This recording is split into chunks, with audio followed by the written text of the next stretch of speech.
Through Nick, God was helping me confront a question I'd not reckoned with. Why didn't I believe that the miracle God could work in other people's hearts couldn't be worked in mine as well? "Oh, Nick," I said, "I so want to trust you, but at a certain point, I can't seem to help but pull back to protect myself. Those men who hurt me were supposed to be men I could trust. I did trust them. My family did too, but they didn't prove trustworthy. And when one of them would move out of my life, and there would be a period when the abuse would stop, I would let down my defenses, thinking I had a chance to start over. Then the abuse would start again, an endless cycle. I learned it was safer to keep up my guard all the time than to trust anyone, even some of the time." The walls were crumbling. "I feel pulled apart inside," I confessed. "I want to give you the key to the innermost recesses of my heart, but I don't know where I last put it. The frustrating thing is, you won't go away. I know it sounds strange, but if by holding you at arm's length and failing to trust you, I can influence you to leave, then I've proven that I'm really not worth staying with, and so I can just give up because there's no real hope. If you stay, I'm forced to ask myself, is there actually something in me that makes me worth your time and sacrifice?" Before I could say another word, Nick reached over and pulled me close, holding me for the longest time.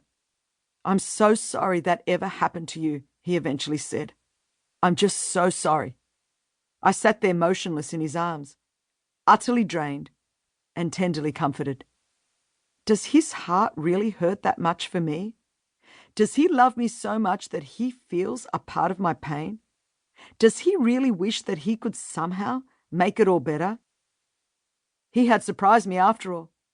Nick now knew about my past, my secrets and shame and guilt, and he wasn't pushing me away. Quite the opposite. He was pulling me closer. He still loved me, and knowing all that he now knew, he seemed to love me even more. I felt a stirring inside.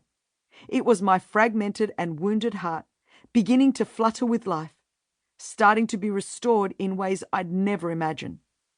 Clearly, through Nick's earthly love for me, God was showing me another glimpse of his great divine and unconditional love. Delivered, but not free. For many years, I had been wounded by abuse.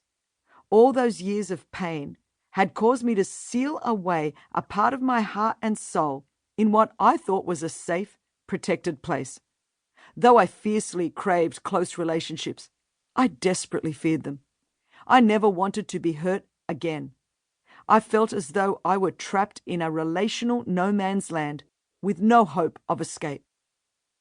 Perhaps you too have felt this way before, when an overbearing boss crushed your spirit, an unfaithful spouse betrayed your trust, cruel friends trampled your heart with spiteful words, insensitive parents stripped your confidence, unthinking teachers called you stupid, squashing your self-worth, rebellious children stomped all over you. Whatever happened, whatever our story, we know abusers try to take our souls.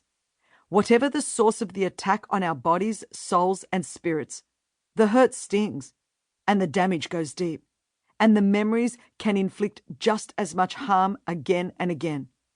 Many of us remember the exact moment of the damage, how the earth seemed to stop spinning, how our world came to a halt. We can't forget the sights, the smells, a song playing, what we wore, who else was there. These things freeze in our memories, and a part of us freezes with them, forever stuck in a place unable to move on. In that place, we may be delivered from our situations, but we are not free. When Nick confronted me, it was all too true. Though I was no longer in bondage to my abusers every day, I had shuttered my heart. I didn't trust anyone, not even God. I kept God at a distance by giving him my time, but not all of myself. I didn't trust him to take care of me any more than I trusted Nick. I couldn't forgive the men who hurt me, nor myself for being abused.